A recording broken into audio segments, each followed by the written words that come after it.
有乜嘢超得過搭直升機去睇冰川呢？就係搭直升機去行冰川啦！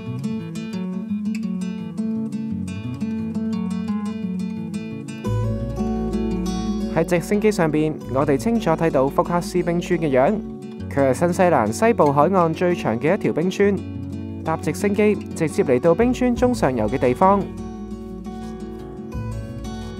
呢度係冰川作用最強嘅部分，可以睇到佢嘅地勢起伏相當大，要有非常專業嘅導遊帶住，先可以喺上邊行。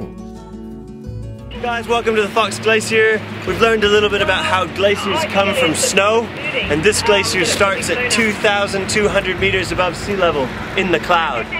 And as it slides down, the ice is older and older. Underneath our feet, the ice is 30 years old. Okay? The glacier here is 150 meters thick, and it is melting, but it's also sliding. 2.5 hours, right? To walk around. We'll try and explore as much as we can, but wow.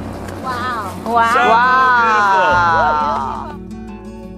因為冰川有唔少潛藏嘅危機，我哋要跟實導遊前進。就算已經佩戴咗冰爪，喺斜坡位，導遊都要用冰斧鑿出一層層嘅樓梯俾我哋行，仲要敲走一啲隨時會崩塌嘅冰峰。一路行會感受到呢度劇烈變化嘅地勢，仲可以清楚觀察到冰川融化嘅情況，又會睇到因為冰雪重量唔同而形成嘅冰拱、清澈嘅冰湖，又可以去冰洞探險。為咗滿足我哋想飲啖冰川水嘅要求，導遊特別帶我哋去揾乾淨嘅水源，示範下點樣安全飲水。然後就俾大家輪流飲啦。成個 Glacier Walk 嘅過程充滿知識性同埋趣味，亦都令人充分感受到大自然宏偉嘅力量。